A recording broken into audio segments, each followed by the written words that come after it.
What is going on, everybody? Hope you're all doing well. Welcome back to more esports talk and a part 2 of what Gary Vee possibly revealed for the future of Call of Duty. For all of you guys who did miss this, he had a kind of a social media outing day, and I used the first clip of that yesterday talking about potentially Gary Vee calling out the new Optic Gaming for a lack of authenticity. I saw some people commenting about it. I kind of declined those rumors, although the clips do really add up to all of the evidence in the trifecta between Gary Vee, Hector, NRG, and Optic, and of course the new Optic. So it did make a lot of sense. It was a great story to cover. And speaking of which, this one though, a much more legitimate potential leak by Gary Vee and the co-owner of the Minnesota Rokkr. I still baffles me that it's Rokkr and not Rokkr. I'll try and get over that. The full interview, as per usual, also with Midnight alongside them, will be linked down below because this is a completely separate interview from the first one I did touch on, and they potentially did leak a Call of Duty TV/network deal, which I'll get to in a second. Now, why this actually does make sense, if you guys do not know, we all, or at least a lot of us, are well aware of the Overwatch League.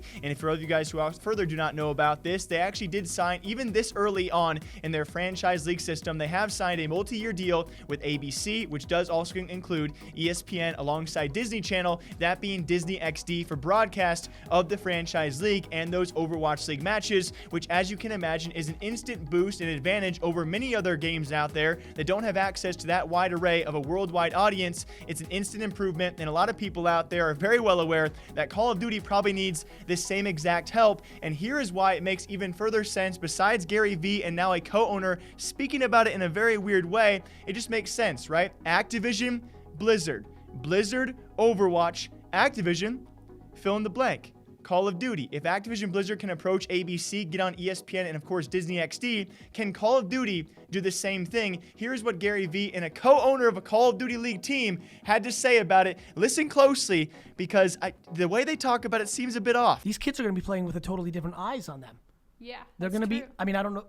The league hasn't done a network deal yet, have they? Or have they? Might have not announced. It has not been announced, but it's been done. So let's just. I don't know, but I'm going to make this. I don't know that it's been done yet. Got it. I don't know. The league. I'm going. Actually, by the way, this is no inside baseball. And whether or not this is a leak, Gary goes on to say apparently it's not, but whether or not it's a hint at what could be a potential deal, which does make sense for a franchise league, which needs the viewership, with a parent company, by the way, who already has experience with a separate franchise league, that being OWL, Overwatch League, already partnering with TV networks and making those deals. It makes sense for the same company to do the same thing for their other franchise league game, that being Call of Duty. Now, with that being said, though, luckily enough, our camera guy here, former TV network guy himself, we brought him along to aim the camera at me. He has some background details on why this would make sense, and I think it makes sense to a lot of us out there. But if you're not going to point I shouldn't have said this way. If you're not going to point your gun towards ABC, because I guess that does make sense, it's a gory game, Call of Duty is.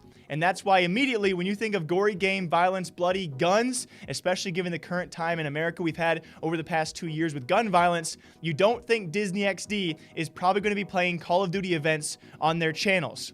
So where do you point your gun towards next? I'm going to stop. Where do you point your head towards next if you are Activision Blizzard and trying to sign a TV deal, which I do believe is certainly a big possibility because of how digestible Call of Duty is, how world-renowned it is, I would say as well. If you go to a parent and list off any game, a lot of them probably have heard of Call of Duty over the likes of Overwatch or Gears, or whatever it might be. And so with how world-renowned it is, I think a TV deal is certainly possible. And so I really eye that towards, if you're not going to go for an ABC with Disney and ESPN, you go towards maybe a Warner Brothers, who, by the way, have experience in this scene as well. Ownership of, we have networks out there, or channels, I should say, of TBS and TNT.